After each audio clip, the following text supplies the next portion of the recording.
It's Christmas in July on Hallmark Plus. Stream every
Amen.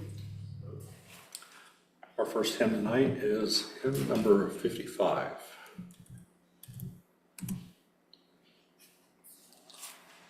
Father, hear the prayer we offer, not for ease that prayer shall be, but for strength that we may ever live our lives courageously. Hymn number 55.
I'll read from the King James Version of the Holy Bible.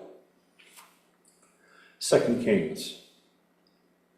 Now Naaman, captain of the host of the king of Syria, was a great man with his master, and honorable, because by him the Lord had given deliverance unto Syria.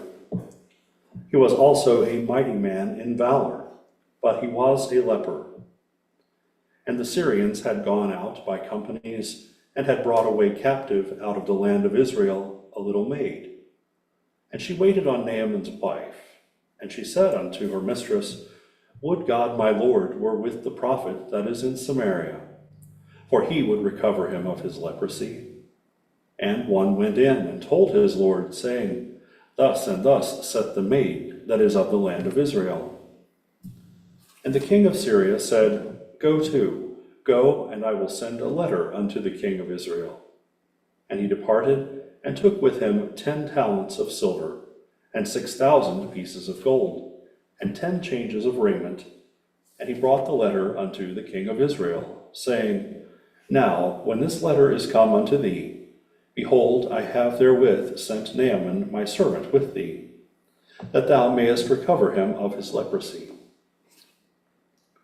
And it came to pass, when the king of Israel had read the letter, that he rent his clothes, and said, Am I God, to kill and to make alive, that this man doth send unto me to recover a man of his leprosy? Wherefore consider, I pray you, and see how he seeketh a quarrel against me. And it was so, when Elisha, the man of God, had heard that the king of Israel had rent his clothes, that he sent to the king, saying, Wherefore hast thou rent thy clothes? Let him come now to me, and he shall know that there is a prophet in Israel. So Naaman came with his horses and with his chariot, and stood at the door of the house of Elisha. And Elisha sent a messenger unto him, saying, Go and wash in Jordan 7 times, and thy flesh shall come again to thee. and thou shalt be clean. But Naaman was wroth, and went away, and said, Behold, I thought he will surely come out to me, and stand, and call on the name of the Lord his God, and strike his hand over the place, and recover the leper. Are not Abana and Pharpar, rivers of Damascus, better than all the waters of Israel? May I not wash in them and be clean? So he turned and went away in a rage. And his servants came near and spake unto him, and said, My father, if the prophet had bid thee do some great thing, wouldest thou not have done it? How much rather then, when he saith to thee, Wash and be clean? Then went he down, and dipped himself 7 times in Jordan, according to the saying of the man of God. And his flesh came again like unto the flesh of a little child, and was clean. And he returned to the man of God, he and all his company, and came and stood before him, and he said, Behold, now I know there is no God in all the earth, but in Israel. Psalms. Bless the Lord, O my soul, and all that is within me, bless his holy name. Bless the Lord, O my soul, and forget not all his benefits, who forgiveth all thine iniquities, who healeth all thy diseases, who redeemeth thy life from destruction, who crowneth thee with loving kindness and tender mercies, who satisfieth thy mouth with good things, so that thy youth is renewed like the eagles. The Lord executeth righteousness and judgment for all that are oppressed. He made known his ways unto Moses, his acts unto the children of Israel. The Lord is merciful and gracious, slow to anger, and plenteous in mercy. John.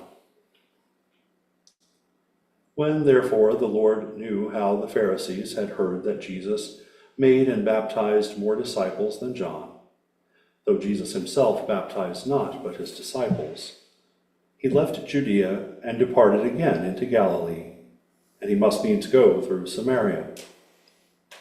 Then cometh he to a city of Samaria, which is called Sychar, near to the parcel of ground that Jacob gave to his son Joseph. Now Jacob's well was there. Jesus, therefore, being wearied with his journey, sat thus on the well, and it was about the 6th hour. There cometh a woman of Samaria to draw water. Jesus saith unto her, Give me to drink. For his disciples were gone away into the city to buy meat. Then saith the woman of Samaria unto him, How is it that thou, being a Jew, askest drink of me, which am a woman of Samaria? For the Jews have no dealings with the Samaritans. Jesus answered and said unto her, If thou knewest the gift of God, and who it is that saith to thee, Give me to drink, thou wouldest have asked of him, and he would have given thee living water. The woman saith unto him, Sir, thou hast nothing to draw with, and the well is deep. From whence then hast thou that living water? Art thou greater than our father Jacob, which gave us the well, and drank thereof himself, and his children, and his cattle? Jesus answered and said unto her, Whosoever drinketh of this water shall thirst again, but whosoever drinketh of the water that I shall give him shall never thirst. But the water that I shall give him shall be in him a well of water, springing up into everlasting life. The woman saith unto him, Sir, give me this water that I thirst not, neither come hither to draw. Jesus saith unto her, Go call thy husband, and come hither. The woman answered and said, I have no husband. Jesus said unto her, Thou hast well said, I have no husband. For thou hast had 5 husbands, and he whom thou now hast is not thy husband. In that saidst thou truly. The woman said unto him, Sir, I perceive that thou art a prophet. Our fathers worshipped in this mountain, and ye say that in Jerusalem is the place where men ought to worship. Jesus saith unto her, Woman, believe me, the hour cometh, when ye shall neither in this mountain, nor yet at Jerusalem worship the Father. Ye worship ye know not what. We know what we worship. For salvation is of the Jews. But the hour cometh, and now is, when the true worshippers shall worship the Father in spirit and in truth. For the Father seeketh such to worship him. God is a spirit, and they that worship him must worship him in spirit and in truth. The woman saith unto him, I know that Messiah cometh, which is called Christ. When he is come, he will tell us all things. Jesus saith unto her, I that speak unto thee am he.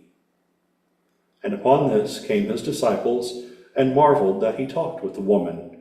Yet no man said, What seekest thou? Or why talkest thou with her? The woman then left her water pot, and went her way into the city, and said to the men, Come, see a man which told me all things that ever I did. Is not this the Christ? Then they went out of the city, and came unto him. In the meanwhile his disciples prayed him, saying, Master, eat. But he said unto them, I have meat that ye know not of. Therefore said the disciples one to another, Hath any man brought him aught to eat? Jesus saith unto them, My meat is to do the will of him that sent me, and to finish his work. Mark. And from thence he arose, and went into the borders of Tyre and Sidon, and entered into a house, and would have no man know it. But he could not be hid, for a certain woman, whose young daughter had an unclean spirit, heard of him, and came and fell at his feet. The woman was a Greek, a Syrophoenician by nation, and she besought him that he would cast forth the devil out of her daughter. But Jesus said unto her, Let the children first be filled, for it is not meet to take the children's bread, and to cast it unto dogs. And she answered and said unto him, Yes, Lord, yet the dogs under the table eat of the children's crumbs. And he said unto her, For this saying, go thy way. The devil is gone out of thy daughter. And when she was come to her house, she found the devil gone out, and her daughter laid upon the bed. Deuteronomy. For the Lord shall judge his people, and repent himself for his servants, when he seeth that their power is gone, and there is none shut up or left. And he shall say, Where are their gods, their rock in whom they trusted, which did eat the fat of their sacrifices, and drank the wine of their drink offerings? Let them rise up and help you, and be your protection. See now that I, even I, am he, and there is no God with me. I kill and make alive, I wound and I heal. Neither is there any that can deliver out of my hand. For I lift up my hand to heaven and say, I live forever. As announced in the explanatory note, I shall now read correlative passages from our denominational textbook, Science and Health with Key to the Scriptures, by Mary Baker Eddy.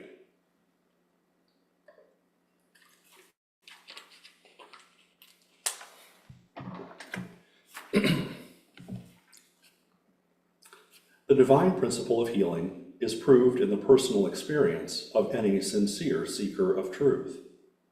Its purpose is good, and its practice is safer and more potent than of any other sanitary method. This healing power of truth must have been far anterior to the period in which Jesus lived. It is as ancient as the Ancient of Days. It lives through all life and extends throughout all space.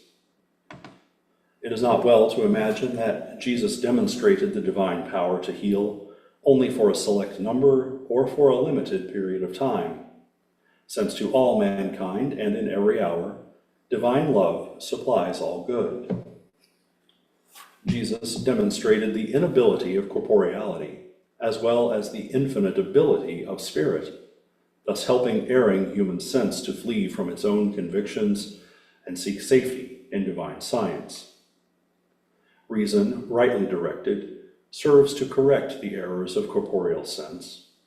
But sin, sickness, and death will seem real, even as the experiences of the sleeping dream seem real, until the science of man's eternal harmony breaks their illusion with the unbroken reality of scientific being.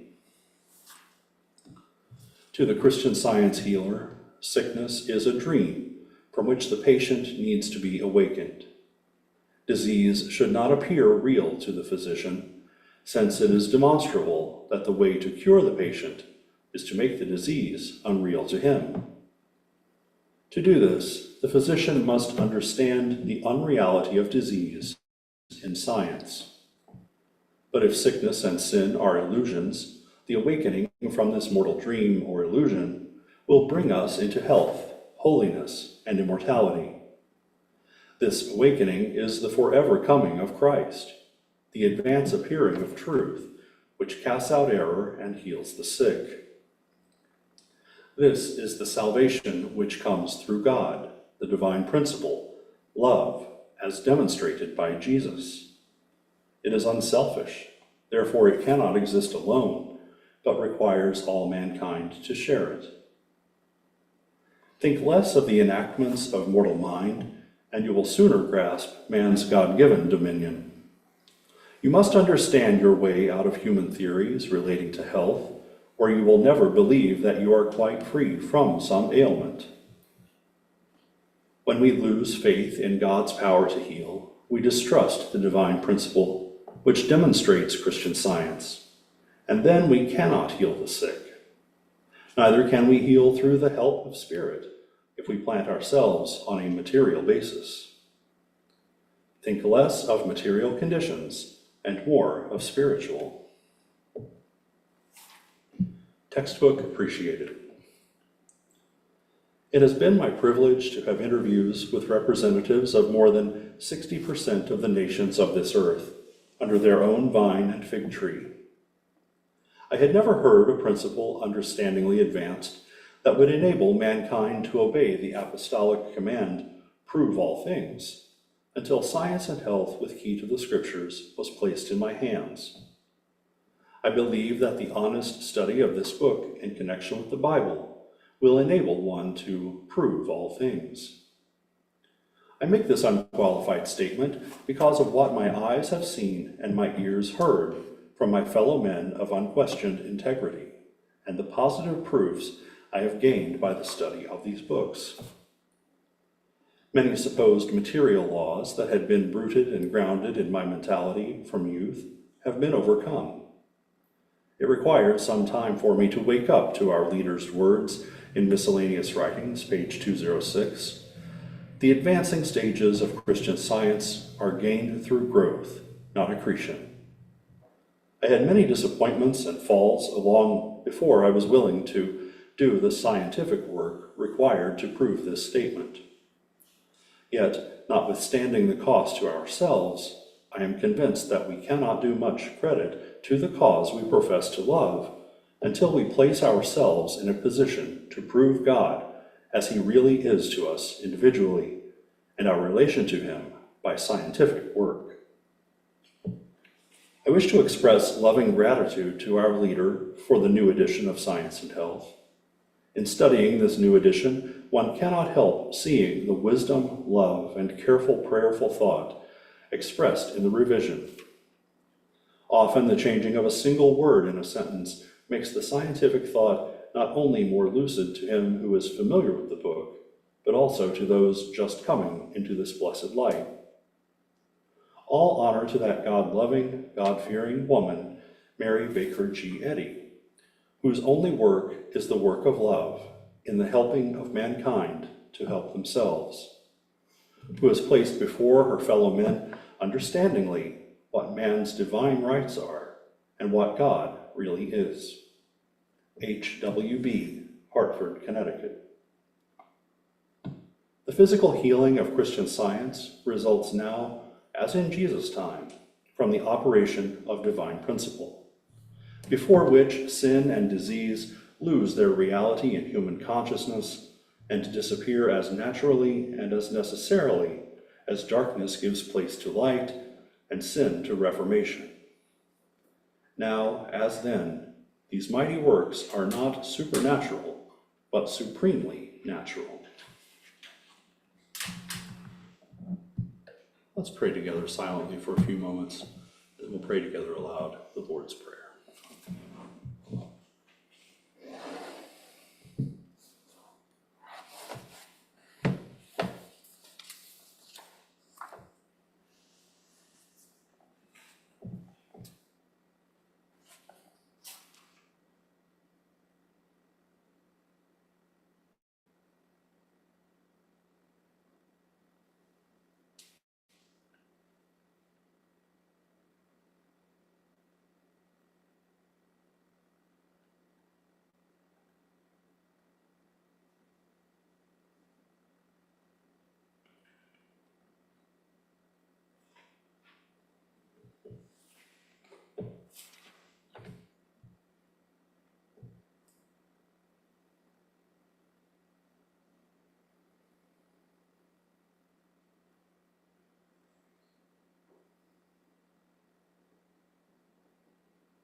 Our Father, which art in heaven, hallowed be thy name.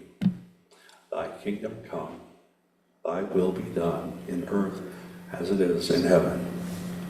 Give us this day our daily bread, and forgive us our debts as we forgive our debtors. And lead us not into temptation, but deliver us from evil. For thine is the kingdom, and the power, and glory forever. Our next hymn tonight is hymn number 82. God is working his purpose out as year succeeds to year. God is working his purpose out, and the time is drawing near. Nearer and nearer draws the time that shall surely be, when the earth shall be filled with the glory of God as the waters cover the sea. Hymn number 82.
This meeting is now open for the sharing of testimonies of healing and thoughts and remarks on Christian Science.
Bless you guys. Jenny's out of town next weekend and I'm on Zoom. So I will talk to you later. Do you get that? I sent you the payroll. Do you get that? Oh, yes, thank you. Okay. You guys have a wonderful evening. You as well. See you soon.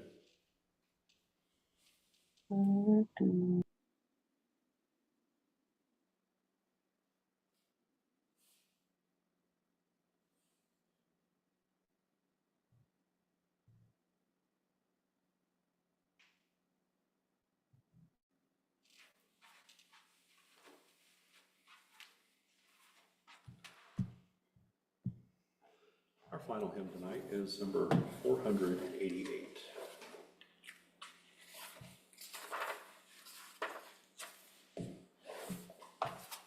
Guide me, O thou great Jehovah, pilgrim through this barren land.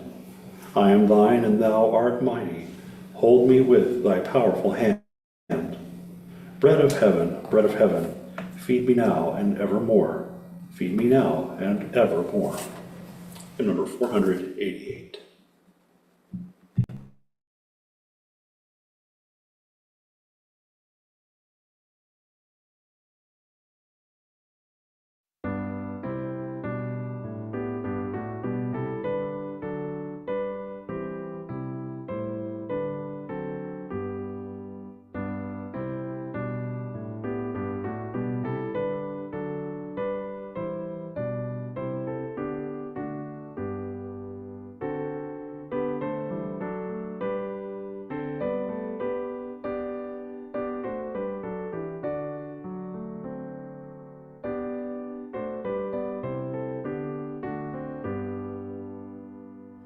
Guide me, O thou great Jehovah, pilgrim through this barren land.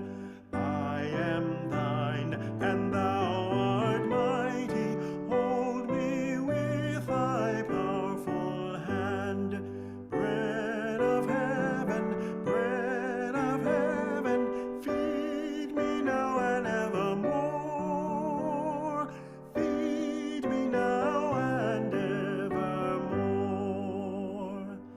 Open is the crystal fountain whence the healing waters flow, and the fiery cloudy pillar leads me on my journey through. Strong deliverer, still thou art my strength and shield. Still thou art my strength shield.